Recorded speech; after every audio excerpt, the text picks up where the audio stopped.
Étudier la Bible, un podcast hebdomadaire pour approfondir la Bible, parole de Dieu. Bonjour à toutes et à tous, je suis vraiment très heureux de vous retrouver. Nouvel épisode, Genèse chapitre 33. On continue notre étude suivie dans ce premier livre de la Bible, livre tellement magnifique. À présent, on est en train d'étudier le personnage de Jacob. Et Jacob, ici, va retrouver son frère Ésaü. Dans les 2 derniers épisodes, on avait d'abord vu Jacob qui était confronté à son beau-père Laban. Ensuite, Jacob avait été confronté à Dieu, ou plutôt à l'ange de l'Éternel, pour être plus précis.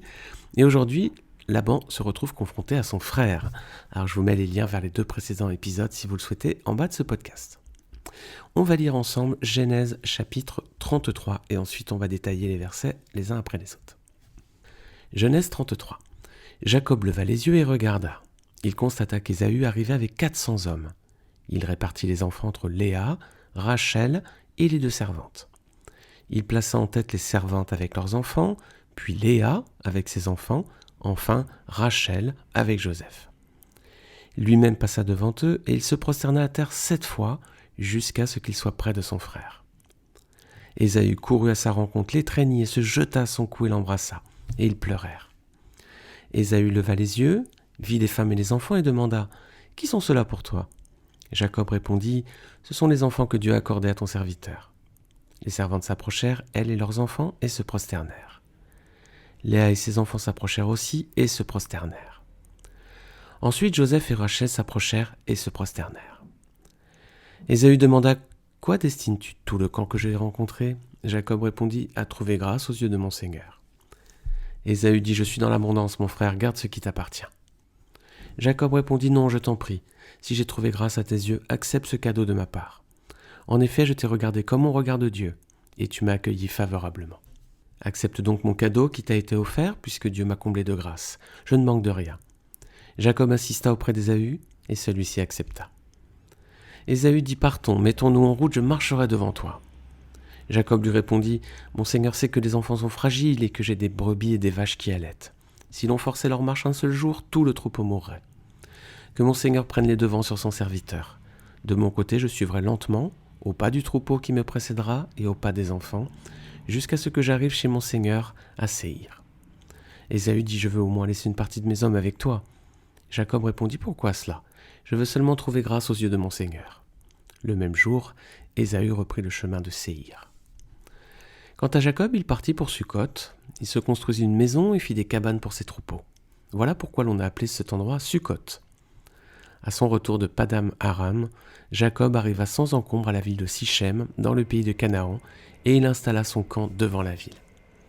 Il acheta la portion du champ où il avait dressé sa tente au fils de Hamor, le père de Sichem, pour 100 pièces d'argent. Et là, il construisit un autel qu'il appela El Eloé Israël. Alors des retrouvailles émouvantes entre les 2 frères qui étaient devenus un petit peu ennemis par les circonstances que vous vous rappelez certainement lorsque Jacob avait volé le droit d'aînesse à Ésaü. Alors on va juste refaire une petite synthèse de l'épisode précédent. Vous vous rappelez lorsque les serviteurs de Jacob étaient revenus d'auprès d'Ésaü pour lui dire qu'il arrivait avec 400 hommes. La réaction de Jacob, il avait été vraiment inquiet, donc il avait séparé ses troupeaux et ses hommes, ensuite il avait prié, puis il avait préparé un cadeau pour amadouer son frère. On avait vu que c'était pas la bonne attitude. Dieu lui avait dit de repartir vers son pays, qu'il lui ferait du bien, il lui avait envoyé ses anges. Et là, Jacob, tout d'abord, il essayait de trouver une solution, ensuite il avait prié, et puis il avait encore essayé de trouver une autre solution. Et on s'était demandé à quoi servait sa prière. Ensuite, Jacob avait dû combattre avec Dieu, ou plutôt avec l'ange de l'Éternel. Pour être précis, sa vie en avait été transformée, même dans sa chair, il avait eu la hanche déboîtée. Alors maintenant qu'il est affaibli physiquement, il doit dépendre entièrement de Dieu, voilà. Alors, on revient au chapitre 33, Jacob reprend son chemin, donc il y a son frère qui arrive avec les 400 hommes. Alors, que fait Jacob ? 3 réponses possibles, comme au code de la route.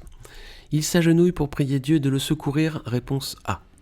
Ou alors, il marche plein de confiance vers son frère, après tout, Dieu n'est-il pas avec lui ? Réponse B.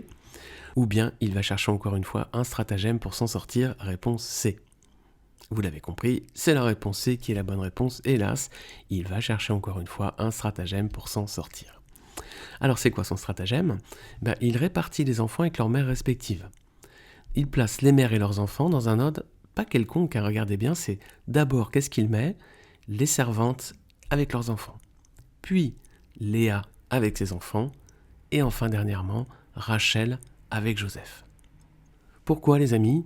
C'est l'ordre de préférence. Il expose les moins aimés en premier, les servantes avec les enfants des servantes.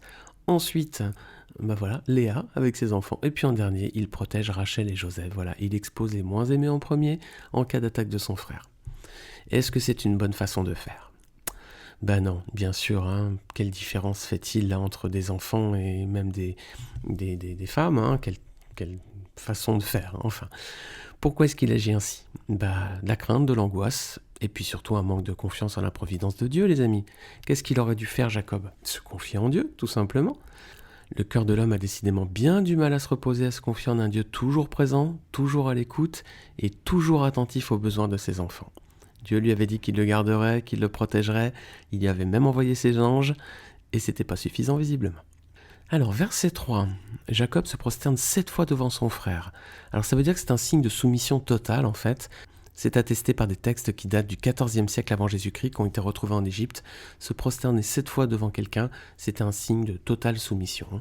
D'ailleurs, Jacob dira à son frère, je t'ai regardé comme on regarde Dieu. Verset suivant, verset 4, les craintes de Jacob, on voit qu'elles étaient effectivement infondées. Voilà, Ésaü se jette à son cou. Et oui les amis, bien souvent nos craintes sont infondées. On ferait mieux de se confier et de s'appuyer sur Dieu, qui peut adoucir les cœurs les plus durs et nous délivrer des situations les plus angoissantes. Parfois on stresse et on s'inquiète pour des choses qui nous dépassent complètement, on n'en a pas le contrôle, il vaut mieux se reposer sur l'Éternel. Pourquoi s'angoisser pour des choses qu'on ne maîtrise pas ? Autant se reposer sur Dieu, on sera plus tranquille, apaisé et serein. Versets suivants, 5 et 12. Les manœuvres de Jacob, séparer les enfants, offrir des dons à son frère, ont-elles été utiles ? Non. Ésaü refuse des présents, mais Jacob va insister. Mais en tout cas, le plus important, c'est que la paix est enfin rétablie entre les deux frères ennemis. Voilà, c'est la réconciliation, elle est particulièrement émouvante. Alors Ésaü, versets 12 à 17, il va proposer à son frère de l'accompagner et de marcher devant lui, pour le protéger, vraisemblablement. Que fait Jacob ? Il refuse, Jacob, et va même refuser qu'Ésaü laisse avec lui une partie de ses hommes, au verset 15. Son explication, c'est pour éviter la fatigue des enfants et des troupeaux, versets 13 et 14. Est-ce que vous pensez que ce soit la bonne explication ? Non, parce qu'il dit qu'il va suivre ce rythme jusqu'à son arrivée à Séhir chez Ésaü. Voilà ce qu'il lui dit. Mais qu'est-ce qu'il fait en fait, versets 16 et 17 ? Regardez bien. Il part pour Sukkot. Il va pas dans la direction d'Édom, de Séhir. Son frère lui dit, allez, viens avec moi, on va jusqu'à Édom, c'est là où demeurait Ésaü. Et qu'est-ce qu'il fait, Jacob ? Il lui dit, oui, d'accord, passe devant et je te rejoins. Et en fait, il part pour Sukkot, ce qui n'est pas tout à fait la même direction. Je vous mets une carte en bas de ce podcast, vous allez voir son trajet depuis qu'il est parti lorsqu'il a volé la bénédiction à son frère Ésaü, il est parti de Beersheba. Il est monté au nord jusqu'à Bethel, ensuite jusqu'à Pada-Aron, et là il revient.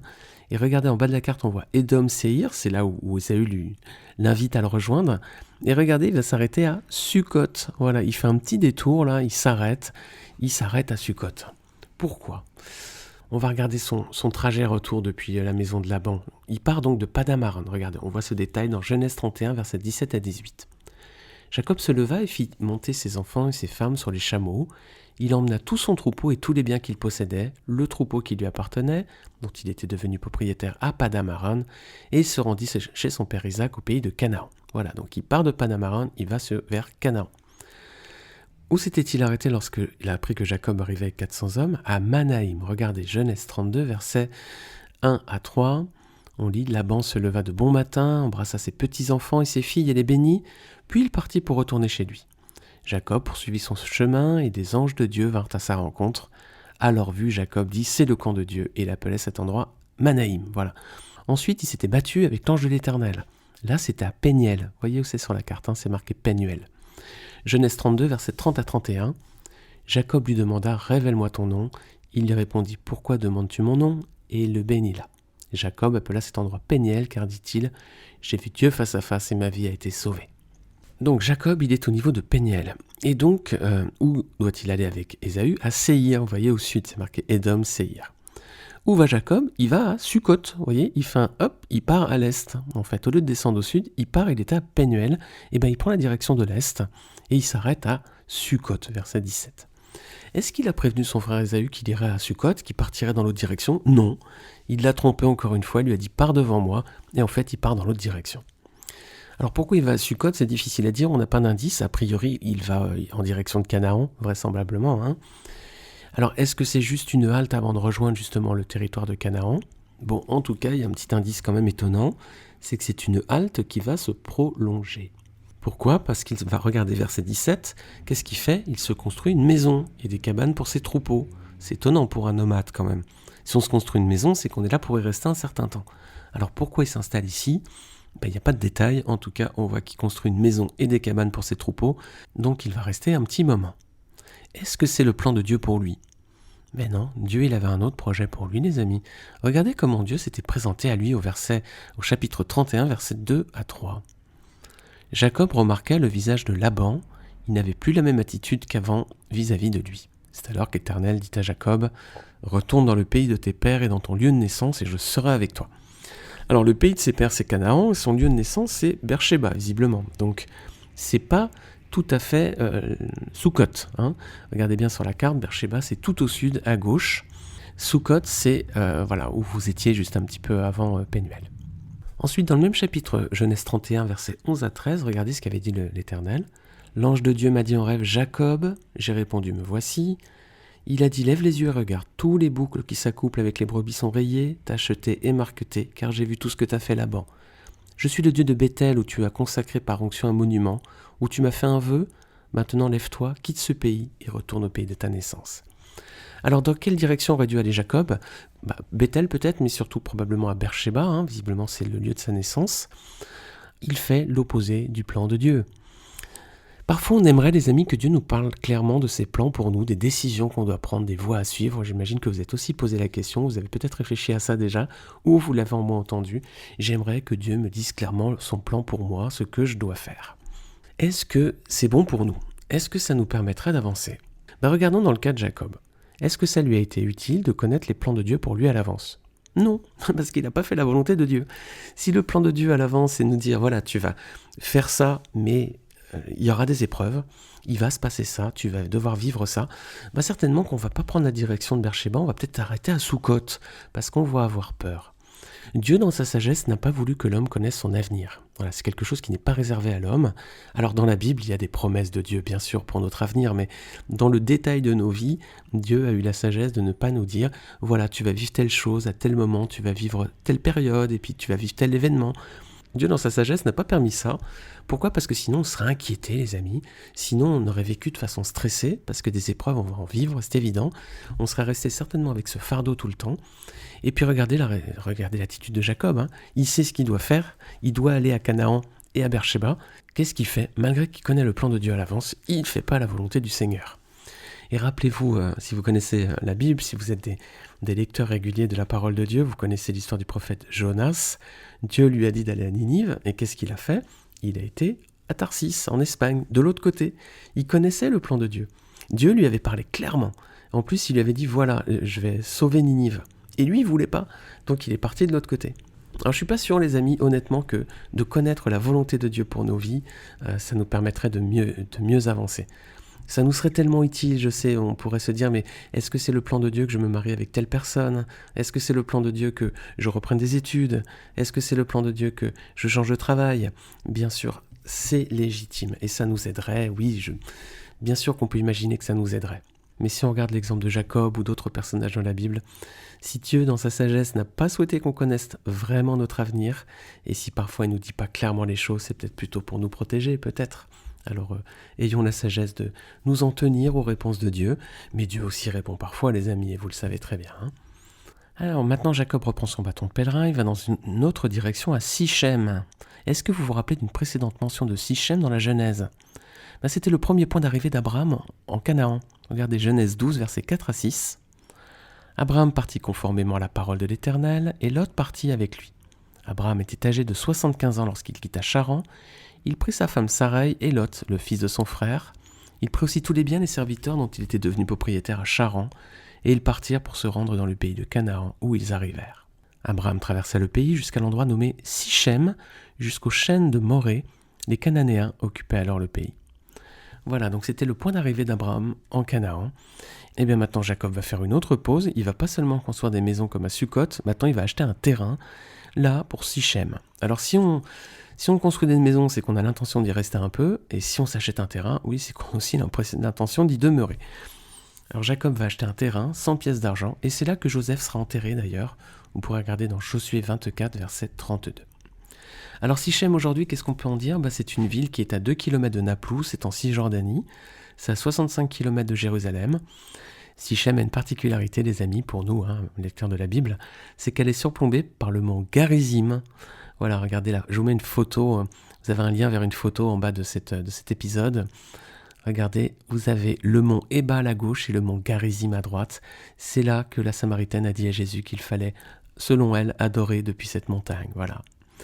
Alors, c'était visiblement pas le plan de Dieu que Jacob fixe ses tentes ici, car il va se passer une véritable tragédie, et c'est ce qu'on va voir la semaine prochaine. Voilà, j'espère que cet épisode vous aura intéressé. Si c'est le cas, n'hésitez pas à le partager autour de vous. N'hésitez pas aussi à laisser une note sur Apple Podcast ou à vous abonner à la chaîne. Je vous remercie encore pour votre écoute. Et puis je vous dis que le Seigneur vous bénisse en attendant la semaine prochaine. À bientôt, salut.